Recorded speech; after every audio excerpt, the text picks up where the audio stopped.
ଅଁଳା ଗୋଟେ super food ବୋଲି ଆମେ ସମସ୍ତେ ଜାଣିଛନ୍ତି, କିନ୍ତୁ କେବଳ ଗୋଟିଏ ସିଜନରେ ମିଳୁଥିବା ଏହି ଅଁଳାକୁ କେମିତି ବିନା ଖରାରେ ବର୍ଷ ସାରା ରଖିକି ୟାକୁ ଖାଇପାରିବେ ଆଉ ଏହାର ବେନିଫିଟ୍ ନେଇପାରିବେ, ତାର ଗୋଟେ ସୁନ୍ଦର ରେସିପିଟେ ମୁଁ ନେଇକି ଆସିଛି। ଭିଡ଼ିଓଟିକୁ ସମ୍ପୂର୍ଣ୍ଣ ଦେଖିବେ। ଯଦି ରେସିପି ପସନ୍ଦ ଆସିବ ଭିଡ଼ିଓକୁ ଲାଇକ୍ କରିବାକୁ ବିଲକୁଲ ଭୁଲିବେନି। ଏୟାର ଟାଇଟ୍ ଜାର୍ରେ ଭରିକି ରଖିକି ଆକୁ ବର୍ଷ ସାରା ଆପଣ ଏନ୍ଜୟ କରିପାରିବେ। ତାହେଲେ ଚାଲନ୍ତୁ ରୋଷେଇ ଆରମ୍ଭ କରିବା। ମୁଁ ଏଠି ଅଧ କିଲୋରୁ ଟିକେ ଅଧିକ 600 ଗ୍ରାମ ଅଁଳା ନେଇଛି। ଅଁଳାଟା ସବୁବେଳେ ଏମିତି ପୁରା ଗ୍ରୀନ୍ ଦେଖିକି ନେବେ, ଯେମିତି ସେଇଟା କେଉଁଠି ବି ବ୍ରାଉନ୍ କଲର୍ ବା ମାଟିଆ ସ୍ପଟ୍ ନଥିବ, ସେଇଭଳିଆ ଅଁଳା ନେବେ। ସେଇଭଳିଆ ଅଁଳା ଅଧିକ ଫ୍ରେଶ୍ ଥାଏ, ଭିତରୁ କିଛି ପୋକା ହେଇନଥାଏ। ଅଁଳାକୁ ଆମେ ସିଝେଇକି କରିବା। ଆଜିର ଏଇ ରେସିପିଟି ବହୁତ ସହଜ ଅଛି ଆଉ ବିନା ଖରାରେ ହେଇଯିବ। ଆଚାର ବନେଇବା ପାଇଁ ଆମକୁ ସବୁବେଳେ ଖରା ଦରକାର ହେଇଥାଏ, କିନ୍ତୁ ବିନା ଖରାରେ ବି ବହୁତ ସାରା ଆଚାର ବନିପାରେ ଆଉ ବହୁତ ଭଲ ବି ବନିପାରେ। ମୁଁ ଅଁଳାକୁ ପ୍ରେସର କୁକର ଦେଇ ଅଧ କପ୍ ପାଣି ଦେଇକି ଆକୁ ଆମେ ହୁଇସିଲ୍ ଦେଇଦେବା 2ଟା। ମିଡ଼ିୟମ୍ ଫ୍ଲେମ୍ରେ ରଖିକି 2ଟା ହୁଇସିଲ୍ ଆସିବା ଯାଏଁ ରାନ୍ଧିବା। ଆପଣ ଷ୍ଟିମ୍ ବି କରିକି ନେଇପାରିବେ। ବହୁତ ଅଧିକ ଆକୁ ଆମକୁ ସିଝେଇବାର ନାହିଁ, ଏତିକି ସିଝେଇବାର ଅଛି ଯେମିତି ଅଁଳାକୁ ଆମେ ପାଖୁଡ଼ା କରିପାରିବା, ସେତିକି ହିଁ ସିଝେଇବା। ପ୍ରେସରଟା ନିଜେ ସେଟଲ୍ ହେବାକୁ ଦେବା। ତାପରେ ଖୋଲିକି ଦେଖନ୍ତୁ, ଏଇଠି ଅଁଳା ପୁରା ଗୋଟା ହିଁ ଦେଖାଯାଉଛି, ଏକଦମ ଫିଟି ଯାଇନି। କିନ୍ତୁ ଯଦି ଆପଣ ଆକୁ ଚାପିବେ ହାତରେ ବହୁତ ଆରାମସେ ଇଏ ଖୋଲିଯିବ, ମଞ୍ଜିଟା ଅଲଗା ହେଇଯିବ। ଡାଇରେକ୍ଟ କାଟି ଦେଇକିରି କଲେ ହେବ, କିନ୍ତୁ ଯେହେତୁ ଆମେ ଆକୁ ଖରାରେ ଶୁଖାଉନାହାନ୍ତି ବା ଲୁଣ ପାଣିରେ ପକାଉନାହାନ୍ତି, ସିଝେଇକି କଲେ ଆଚାରର ଯେଉଁ ଫ୍ଲେଭରଟା ତେଲ ମସଲା ସବୁ ଭିତରେ ଯାଇ ଯିବ, ଅଁଳାଟା ଜଲ୍ଦି ସଫ୍ଟ ହେଇଯିବ। ସେଥିପାଇଁ ଏଇଟା ସିଝେଇ ଦେଇଛି ପ୍ରେସର କୁକରରେ। କାଢ଼ିକି ଗୋଟେ ଜାଗାରେ ରଖିବା ଆଉ ଏ ପାଣିଟାକୁ ଫୋପାଡ଼ିବେନି। ଟିକେ ଥଣ୍ଡା କରିକି ଆପଣ ଏଥିରେ ଲୁଣ ପକାଇକି ପିଇପାରିବେ। ଅଁଳାର ପୁରା ବେନିଫିଟ୍ ଏଥିରେ ଅଛି। ପାଣିଟା ଆପଣଙ୍କ ଦେହ ପାଇଁ ବି ବହୁତ ଭଲ।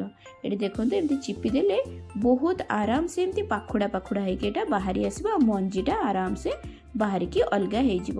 ସବୁ ଅଁଳାକୁ ଏମିତି ପାଖୁଡ଼ା କରି କାଢ଼ିକି ଆମେ ଗୋଟେ ଜାଗାରେ ନେଇକି ୟାକୁ ଶୁଖେଇବା। ଖରାରେ ଶୁଖାଉନାହାନ୍ତି, ଫ୍ୟାନ୍ ତଳେ ଶୁଖେଇବା ମିନିମମ୍ 5ରୁ 7 ଘଣ୍ଟା। ଏଇଠି ମୁଁ ଦେଇ ଦେଉଛି ରସୁଣ ଏଇଠି 100 ଗ୍ରାମ ନେଇଛି। 50 ଗ୍ରାମ ଅଦା ନେଇଛି। ଏସବୁକୁ ଆମେ ପତଳା କରିକି କାଟିବା। ଏଠି ମୁଁ କଞ୍ଚା ଲଙ୍କା ବି ନେଇଛି, ପାଖାପାଖି 150 ଗ୍ରାମ ଅଛି। ତ ମୁଁ 600 ଗ୍ରାମ ନେଇଥିଲି ଅଁଳା, ତାର ଅଧା କ୍ୱାଣ୍ଟିଟି ମାନେ 300 ଗ୍ରାମ ନେଇଛି ଅଦା, ରସୁଣ ଆଉ କଞ୍ଚା ଲଙ୍କା ମିଶେଇକି। ଆପଣ ଏସବୁର କ୍ୱାଣ୍ଟିଟି ନିଜ ହିସାବରେ କମ୍ ବେଶୀ କରିପାରିବେ, ଯେତିକି ଆପଣ ଖାଇବେ। ଚାହିଁଲେ ଅଦା ଆପଣ ଛାଡ଼ିପାରିବେ, ଅଦା ରସୁଣ ଛାଡ଼ିକି ଖାଲି ଲଙ୍କାରେ ବି କରିପାରିବେ। କିନ୍ତୁ ଗୋଟେ ଥର ଏମିତି ସବୁ ଜିନିଷ ପକେଇକି କରନ୍ତୁ, ଅଁଳା ଆଚାରଟା ଆପଣଙ୍କର ଏକଦମ ଟେଷ୍ଟି ହେବ। ଲଙ୍କାକୁ ଏମିତି ଚିରି ନେଲା ପରେ ଆମେ ଅଦାକୁ ବି ପତଳା କରିକି କାଟି ନେବା, କାରଣ ବହୁତ ବଡ଼ ପିସ୍ ଯେତେବେଳେ ଆମେ ଖାଇବା ପାଟିରେ ଆସିବ, ଆଚାରଟା ଖାଇବାକୁ ଏତେ ଅଧିକ ଭଲ ଲାଗିବନି। ସ୍ପେଶାଲି ଅଦାର ଟେଷ୍ଟ ବହୁତ ଲୋକଙ୍କୁ ଭଲ ଲାଗେନି, ସେଥିପାଇଁ ଅଦାଟାକୁ ଟିକେ ବେଶୀ ପତଳା କରିକି ଆମେ କାଟିବା। ଆଉ ଯଦି ପସନ୍ଦ ନୁହେଁ, ଅଦା ଆପଣ ଛାଡ଼ିବା ଟାଇମ୍କୁ ଛାଡ଼ିଦେଲେ ଏ ଆଚାରଟିକୁ ବନେଇବା ପାଇଁ ଆପଣଙ୍କୁ ଅଧଘଣ୍ଟାରୁ ଘଣ୍ଟେ ସମୟ ଲାଗିବ। ଆକୁ ରଖିକି ଆପଣ 6 ମାସରୁ ବର୍ଷେ ଯାଏଁ ଏନ୍ଜୟ କରିପାରିବେ। ସବୁକୁ ପତଳା ଏମିତି କାଟି ନେଲା ପରେ ଗୋଟେ ଏମିତି ଜାଲି ଭଳିଆ ଜିନିଷ ବା କପଡ଼ା ଉପରେ ରଖିକି କିମ୍ବା ବଡ଼ ଥାଳି ଉପରେ ରଖିକି ଆମେ ଆକୁ ଏମିତି ଟିକେ ଖୋଲିକିରି ବିଛେଇକି ପକେଇଦେବା। ଆଉ ତାକୁ ଆମେ ରଖିକି ଟିକେ ଶୁଖେଇ ନେବା। ଫ୍ୟାନ୍ ତଳେ ରଖୁଛି 5ରୁ 6 ଘଣ୍ଟା ଆମେ ଶୁଖାଉଛନ୍ତି ଫ୍ୟାନ୍ ତଳେ, କିମ୍ବା ଆପଣ ପୁରା ରାତି ସାରା ବି ଶୁଖେଇ ପାରିବେ। ତାପରେ ଆ ପାଇଁ ଗୋଟେ ମସଲାଟେ ବନେଇ ନେବା। ଏଠି ମୁଁ ଗୋଟେ ପ୍ୟାନ୍ ନେଇଯାଇଛି, 2 ବଡ଼ ଚାମଚ ଧନିଆ, 1.5 ବଡ଼ ଚାମଚ ସੌਂଫ, 1.5 ଚାମଚ ଏଠି ସୋରିଷ ନେଇଛି ଆଉ ଗୋଟେ ବଡ଼ ଚାମଚ, ଛୋଟ ଚାମଚରେ ଅଧ ଛୋଟ ଚାମଚ ଏଠି ମେଥି ଦେଉଛି। ମେଥିଟା ଏକଦମ କମ୍ ଦେବେ, ମେଥି ନହେଲେ ପିତା କରିଦେବ। ଯଦି ଗୋଟା ଧନିଆ ଆପଣଙ୍କ ପାଖରେ ନାହିଁ, ଆପଣ ଧନିଆକୁ ସ୍କିପ୍ କରିପାରିବେ। ଅଳ୍ପ ଟିକେ ଧନିଆ ଗୁଣ୍ଡ ପକାଇ ପାରିବେ, କିମ୍ବା ବିନା ଧନିଆରେ ବି ଆପଣ ଆକୁ ବନେଇ ପାରିବେ। ଏଠି ଗୋଟେ ଚାମଚ ଦେଇଦେଲି କଳା ଜିରା, ଟିକେ ଭାଜି ହେଲା ପରେ ହିଁ ଦେଇଛି। लो फ्लेम्रे रखिकी गैस को ये भाजवा, बहुत अधिक भाजिकी कलर चेंज करवानी, टिके स्मेल आ अल्प टिके चटचट साउंड मसला रू आसीगले एटा भाजी गला बोली जानिबे। काढ़ी आको टिके आमे ठंडा करबा, एकदम गरम गरम ग्राइंड करदेले एथिरे भजा ही रहिथिबा सोरिषटा भी पिता हो जिवो।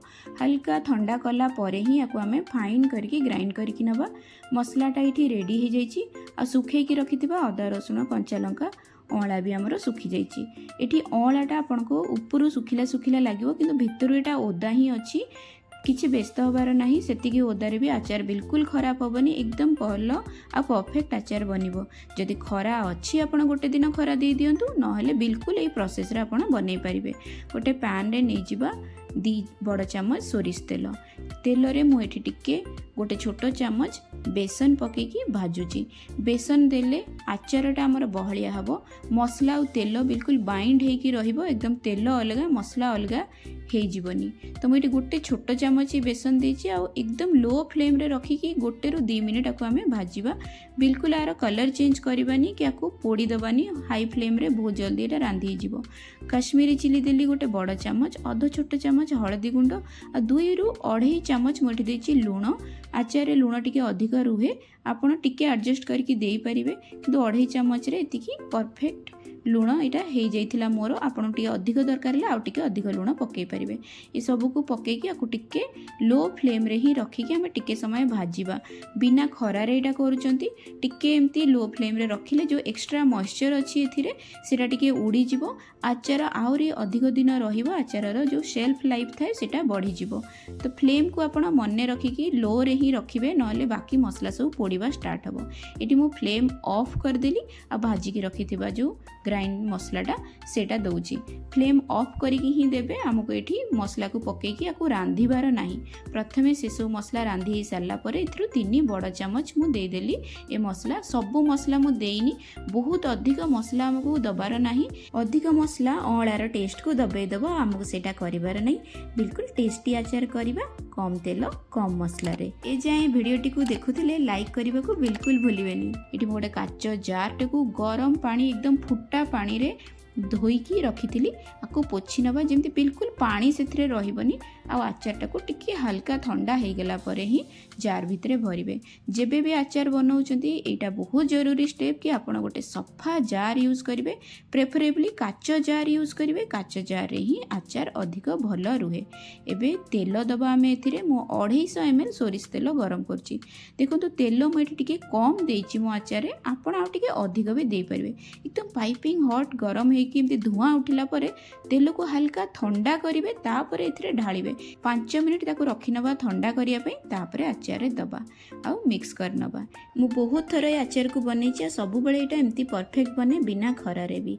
आ लुक जेमती सुंदर आसीछि, ये खाइबा को भी सेमती ही भल लागे।